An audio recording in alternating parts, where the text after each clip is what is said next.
And over here we kind of reviving the ancient Jewish culture of agriculture.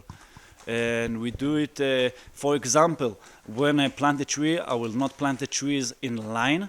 I will see where I will open my eyes to the nature, and I will see the point that the nature mark me that it's suitable for planting a tree. Wow. For example, I know that over here in our region, in our hill, it's been suffering from too much shepherd wood over here, and the plants was they had a very tough life.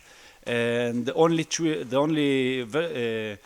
vegetation that we can see today, it's a bushes of spikes. Thorns, yeah. And for example, sirah. Then if I will see a group of sirah and it's looking good, I know that over there it's a good land and there is a good soil and it will be a good place to plant a tree. I will not take out all of the vegetarian. I just move it to the sides a little bit and I plant the tree.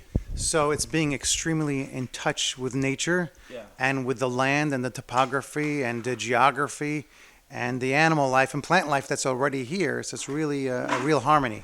Yeah, we succeed to find over here several species. There are red species in danger of extinction.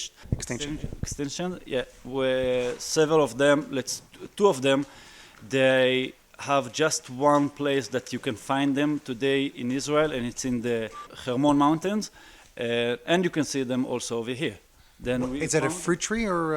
No, it's a flowers. Oh, it's a flower. We found over here in our hill approximately between 6 to 10 very unique flowers that they are growing except from the Eitam Farm, just in one more other place in Israel. So they literally survived over thousands of years, and they just found their way here, maybe from the previous one having a seed and just being here. Yeah.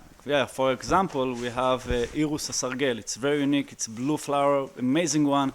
And I found it while I was wandering through the water aqueduct, the ancient aqueduct that we have beneath the farm over here. So if you're not, like you're doing, walking the land, moving around, we're not talking about just in the cities like in the paved roads. We're talking about off-road. You wouldn't even know about it. Yeah, exactly. People say that just in Chodesh Elul, the king is in the field. I say it all year long. The king is in the field, and I'm going to meet him every day. You're going to meet him. So tell me, what types of fruit trees did you have in mind? Like native trees, or do you want to import things that are like, tropical trees, or what? We want to plant native trees, like Charuv, Ela. Let's just translate. Charuv is carob trees? Carob, olive trees. Olive trees, right? Pomegranate trees. Rimon are pomegranate trees? Yeah. And olive and grapes. Grapes are natural in this area. This is our natural trees, and we can collect fruit from them. Right. Yeah. So these are the trees that grew here thousands of years ago. They're native to this land. They're inside the Bible, the 7 species, and you want to grow them over here. And how many trees do you plan on, or do you have room for in the near future? Yeah, we have plenty of room over here, and we support also in different Zionist activities, like planting trees in the east part of Gush Etzion, and in the west part near Bat Ain and near Masot Yitzchak. We have lots of groups that coming to volunteers and with helping with the different farmers, and we support those farmers also with trees and working and personnels and everything. You're settling this land, okay? Along with all these fine workers over here. We have people I see building this hut over here, like all natural. It looks like it's done out of. You want to explain what it is? It's a mud hut.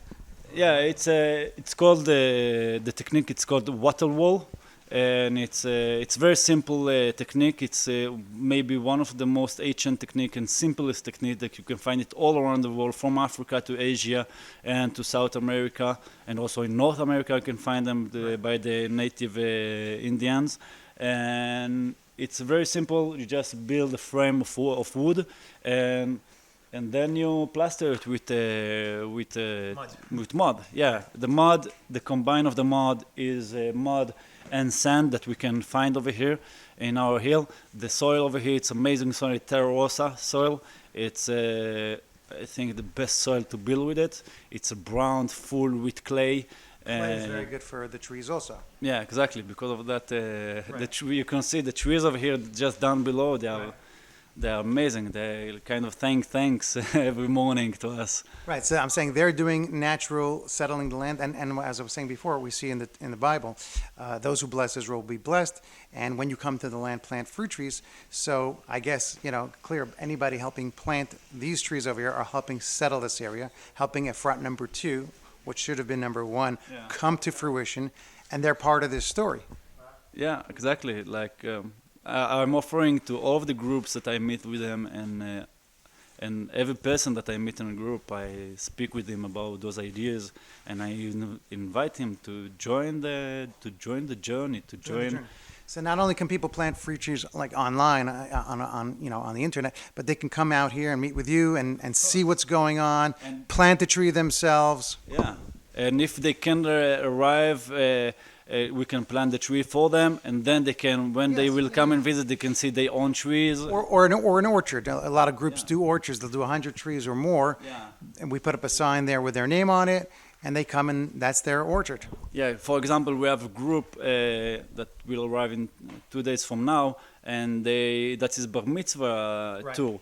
And they are from the US, and they will come and they will plant. They already order trees to plant over here. Right. And I think that is the best act that person can do. Like I see the teenagers that are arriving over here, and those kids, those Bar Mitzvah kids that arrived over here, and they tell me that is the most important activities that I had through all of the tour. It's meaningful and it's fun, and you're getting your hands dirty, Yeah, So it's easier to do it on the internet. You press a couple of buttons, just put in your credit card, so it's easy and cleaner.